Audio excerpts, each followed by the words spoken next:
आज की जो ये कार्यक्रम है तो हम सभी भारतवासियों के लिए यह एक गौरव का विषय है।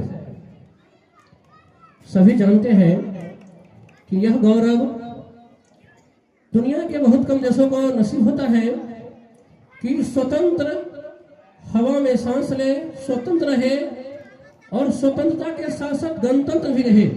ये अपने आप में बड़ी उपलब्धि वाली बात होती है और हम लोग का ये सौभाग्य है कि हम लोग स्वतंत्र भी हैं, गणतंत्र भी हैं और सबसे बड़ी बात यह है कि तमाम समस्याओं के बावजूद हमारे राष्ट्र पुरुषों ने जिस लोकतंत्र को स्थापित किया, तमाम चुनौतियों को झेलते हुए आज अक्षुण्ण बना हुआ है। कई इतिहास में हम अगर नजर दौड़ाते हैं तो बहुत सारे देशों का उदाहरण हमें ऐसे नजर आता है जो स्वतंत्र तो हुए, गणतंत्र भी हुए, किंतु अपनी गणतंत्रता को बनाए नहीं रख पाए। लोकतंत्र स्थापित होने के बाद भी बहुत सारे देशों में लोकतंत्र खत्म हो गए, किंतु हमारा यह सौभाग्य है कि हम लोग एक बार लोकतंत्र को स्थापित किए और यह आज तक बरकरार है। इसका मतलब यह नहीं कि हमारे भारतीय लोकतंत्र के मार्ग में समस्याएं नहीं आई। हमारे लोकतंत्र के मार्ग में समस्याएं तो बहुत आई, लेकिन हमारे पूर्वजों ने, हमारे देश के महापुरुषों ने सारी चुनौतियों के बीच लोकतंत्र को विकसित करने का प्रयास किया। यह हमारे लिए एक बहुत ही सौभाग्य की बात है। तो इसी लोकतंत्र और गणतंत्र के उमंग को उजागर करते हुए हम आज गणतंत्र दिवस मना रहे हैं। और अगर हम गणतंत्र की पर नजर डालेंगे, लोकतंत्र पर एक दृष्टि दोहराएंगे तो स्पष्ट है कि अगर देश की जनताएं खुशहाल हैं तो हमारा लोकतंत्र सफल है। अगर जनताएं खुशहाल नहीं हैं, अगर जनताएं शिक्षित नहीं हैं, विवेकशील नहीं हैं, तो समझिए केवल हम चुनाव करा रहे हैं, लोकतंत्र गणतंत्र नहीं है। तो इसके लिए सबसे बड़ी जरूरी होती है कि लोगों में शिक्षा हो, जागरूकता फैले और कहने की आवश्यकता नहीं कि सभी प्रकार के शिक्षण संस्थाएं उसी उद्देश्य से प्रेरित होते हैं और अपना भी विद्यालय जो है उसी उद्देश्य को आगे बढ़ाने का प्रयास करते हैं ताकि हमारा देश का गणतंत्र लोकतंत्र जो है वो अडिग बना रहे। और इस लोकतंत्र को अडिग बनाए रखने में देश के लोगों का योगदान है और देश के जो आज कर्णधार है, कल होकर उसके स्थान पर आज के जो बच्चे हैं वे होंगे। इसलिए बच्चों को साक्षर होना आवश्यक है। क्योंकि आधुनिकता को देखते हुए बच्चों में केवल शिक्षा का प्रचार प्रसार हो जाए, केवल शिक्षित हो जाए, ये पर्याप्त नहीं मानी जाती है। आवश्यकता ये हो जाती है कि हमारे बच्चों का चहुमुखी विकास हो, सारी प्रतिभाएं उजागर हो। यह नहीं कि केवल बच्चे शिक्षित ही रहे, केवल पढ़ना लिखना जाने और गुण उसमें नहीं आए।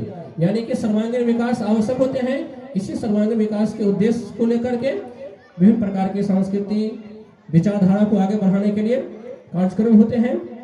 तो आज अपने विद्यालय में भी इसी प्रकार की एक सांस्कृतिक कार्यक्रम है।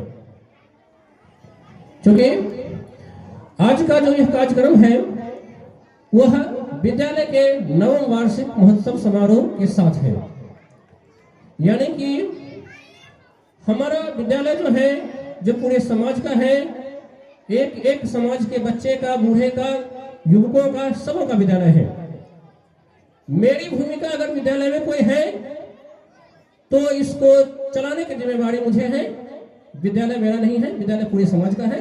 हमें यह जिम्मेवारी मिली है एक तरह से कि हम इस विद्यालय को संभालें और इस भाव को हम चाहते हैं हमारे अंदर हमेशा बने रहे कि हमारे विद्यालय का जो भी कदम हो समाज को देखते हुए हो। इसलिए कहने का तात्पर्य यह कि आज जो अपना विद्यालय नवम वार्षिक महोत्सव समारोह तक पहुंच पाया है, इसमें मेरी भूमिका नगण्य है। भूमिका पूरे समाज के लोगों की है।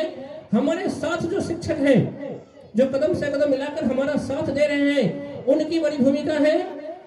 जो अभिभावक हमारे विद्यालय में अपने बच्चों को दिए हैं एक जिम्मेवारी के साथ, उनकी बड़ी भूमिका है। और सबसे बड़ी अगर भूमिका किसी की कहा जाए तो जो विद्यार्थी, जो छात्र छात्राएं इस विद्यालय में पढ़ते हैं उसकी है। उन्होंने इस विद्यालय को आज नवम वार्षिक महोत्सव तक पहुंचाए हैं। यहां तक पहुंचने में विद्यालय को समस्याओं का सामना न करना पड़ा हो, यह कहना गलत होगा। जिस प्रकार से अगर कोई नदी पर्वत से अगर बहना प्रारंभ करती है, निकलती है, तो उसके मार्ग में बहुत सारी समस्याएं आती हैं और उन समस्याओं को झेलते हुए आगे बढ़ते हैं, वही महासागर तक पहुंच जाती है।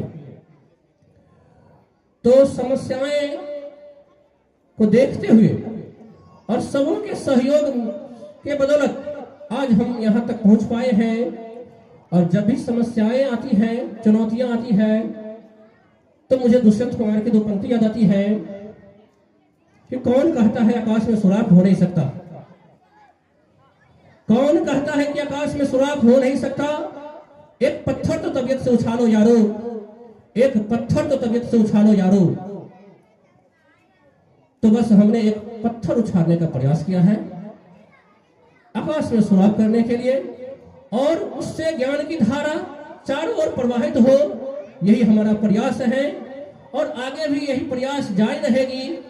यही जो इच्छा है, यही जो भावनाएं हैं, उसमें सबों का सहयोग जैसे मिला है वैसे ही मिलती रहेगी। ये भी, इसका भी हमें पूरा विश्वास है। तो इन्हीं शब्दों के साथ मैं चाहूंगा कार्यक्रम को आगे भी बढ़ाने का। तो बस इन्हीं के साथ मैं कार्यक्रम को आगे बढ़ाने का प्रयास करता हूं। जितने भी उपस्थित लोग हैं, पुनः एक बार मैं सबों को पूरे विद्यालय की ओर से स्वागत करता हूं और स्वागत करते हुए कार्यक्रम की ओर आगे बढ़ता हूं।